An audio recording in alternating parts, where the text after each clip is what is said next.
On October 10, 2007, a game was released. A game that was made by 10 college students who were hired by our Lord and Savior himself, Gabe Newell. By that time, they didn't know that this simple game would come to be loved by many. That this was the start of something greater.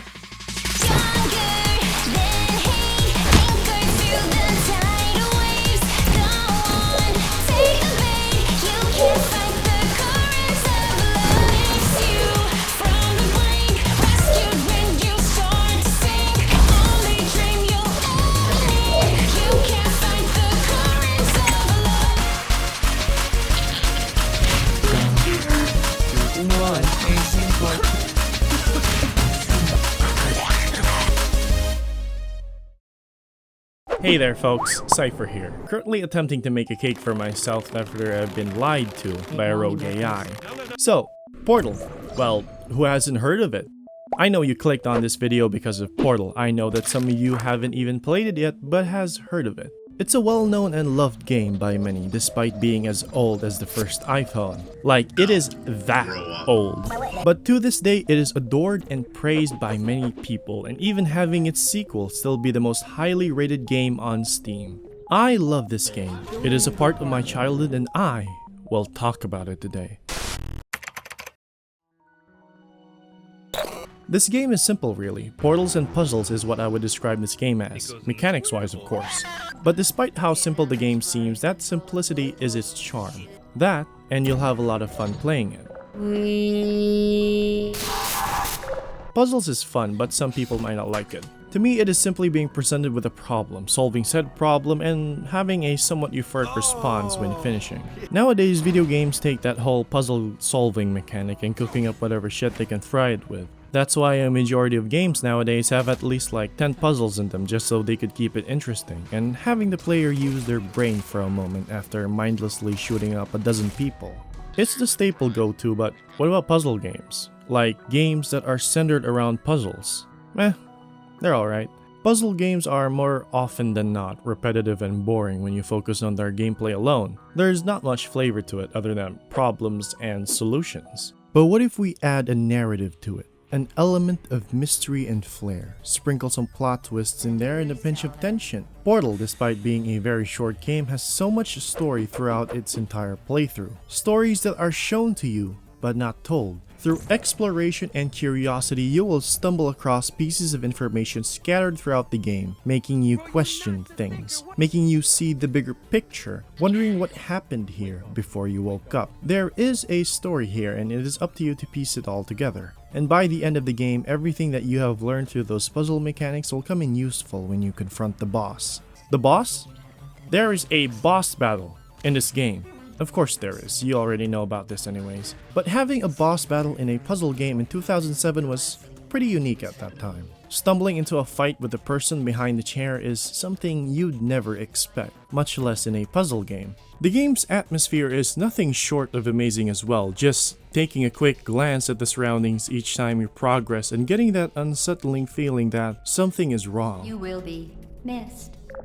The game can be downright creepy and uncomfortable at times, and the only way to suppress those feelings is by focusing on the given tasks before you, paired with their music, of which I can only describe to be extremely fitting to the game's desired art direction. But hey, the end credits song is fire. I even used a Portal Radio 10-hour loop for white noise just so I could sleep. Been listening to it for 5 hours, 18 minutes, and 55 seconds, and it has been great. I'm gonna do some push-ups.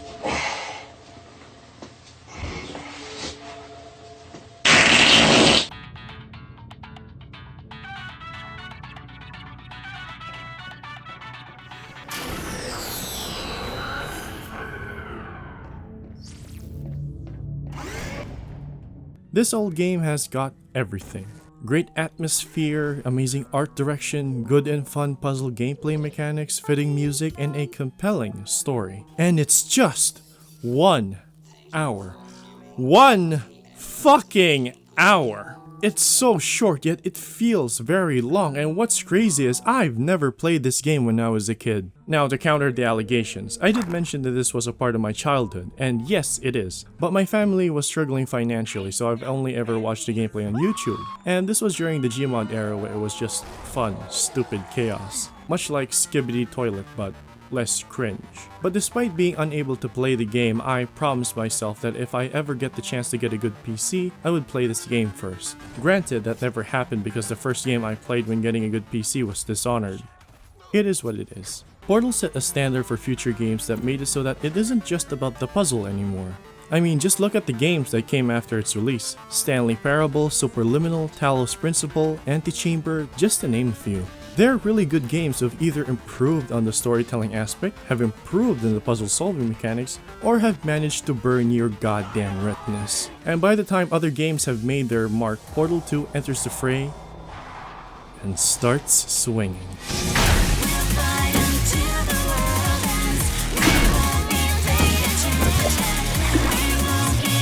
There we go. It's you.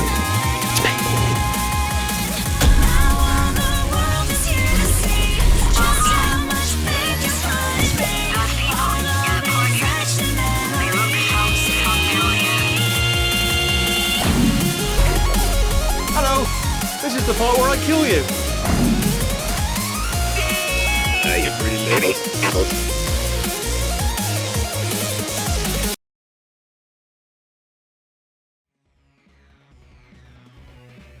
Portal 2, despite being released 4 years after its first game, has made its mark as one of the greatest games of all time, competing even against modern AAA games. By this time around, 40 people have worked on the game as opposed to the previous team of only 10 dudes. And holy shit, this is more than what my 11-year-old brain can handle.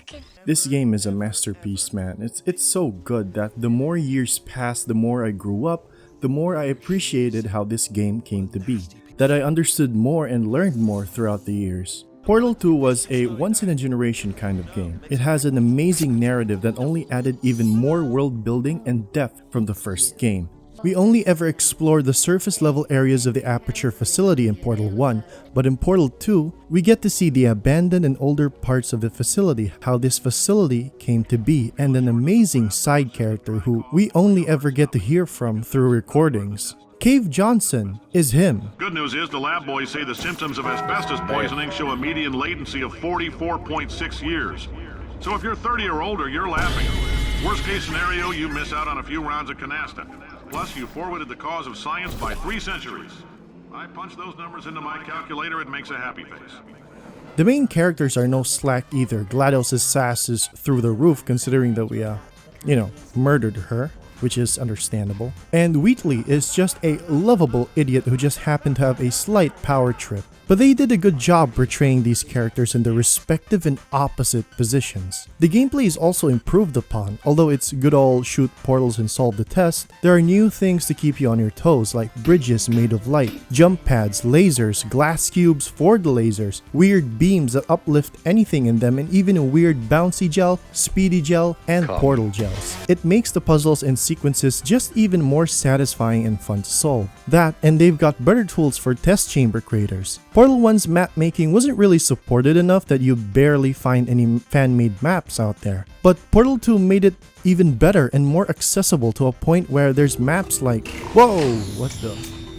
Oh, well, I think I'll leave it at that. There's even a co-op mode with 2 funky robots and speedrunning if you're interested in that. They've made the game feel fun even after you've finished the main campaign, which is, by the way, 5 hours long. They had a lot of story to unpack, so I'm glad it was that long. The art direction and graphics have bounced through the roof. The graphics is so fucking good, man. Even though it's like 8 GB, you can literally have it stand side by side to the fucking 60 GB, 120 GB, 1 TB modern games, and it'll be either the same quality or close. But that's like nothing compared to how they structure this game. Due to the game being 5 hours, you can easily miss the background details and such when walking through the halls or ruins of the facility. The first game's atmosphere was creepy, uncomfortable, and isolating. Meanwhile, Portal 2 gives that lively atmosphere that everything feels more alive, more fun, and more dangerous. That you're not juking an AI last minute and disappearing into the facility's gaps. No, nah, she's on full alert and she's going to kill you with everything she has at her disposal. The facility is out to get you and you're gonna get gotted if you ain't quick enough. The cake is a lie. Nah, bro, she's after your cake. Don't smash Shell's cake though. Instead, you should smash that subscribe button and hit that notification bell. I'm sorry. No, I'm actually not. Man, I won't ever forget to mention the music. On your first run through of Portal 2, you won't be able to distinguish or properly appreciate the music because it melds perfectly with the atmosphere and the situation that you are currently in. But if you take the time to go to YouTube or Spotify or whatever platform you can listen to soundtrack to, it actually slaps. Like, it genuinely slaps so hard. It's so underrated and underappreciated that it would have been funny if it weren't so sad. And there are these cues too when you're playing the game that you never actually notice on your first run, where if you use a certain mechanic like the bouncy gel or the speedy gel, a certain music or music cue plays. And that's amazing. Like, incorporating music into your mechanics is such a cool feature. And you know, my personal favorites would be the Turret Wife Serenade, Triple Laser Phase, and oh my god, what has he done? The third song just slaps, man. There's this section in the game where there's a turret in a vent, and if you destroy that turret and then you go inside the vent, there are like these 4 turrets singing this turret song. It's cute and it's really good. It sounds really, really good. Oh my god, what has he done is literally just, oh my god, what has he done? Where tension and stakes are high for what's about to come. I love putting it as my alarm and waking up in a cold sweat. And Triple Laser Phase is just Triple Laser Phase. It's that room where each time you manage to connect a laser, it adds like an extra layer to the song until it sounds like really fucking good. Like, man.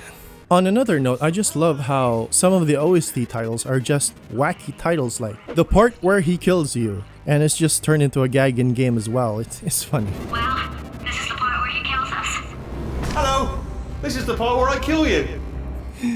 Ah, the part where he kills you doesn't actually kill you. I just love how self-aware the game is during those pivotal moments. All of this combined just makes this game more than what it portrays itself as. That each and every part of the game just complements each other so well that it makes you feel so involved and immersed in this world and in this story. And by the time the ending came, the turret song played and the credits rolled, I was in tears. Not the kid me who didn't understand a single thing or two about what happened, but the current me who finally had a chance to play the game. Was just sobbing. Not just because of the ending, but by how beautifully crafted and well executed the game is. I'm glad that I watched the game on YouTube back then, but a bit regretful that I never got to play it until today. Watching someone else play a game versus playing the game itself just has a different vibe to it. And I'm glad I got to do both for this series.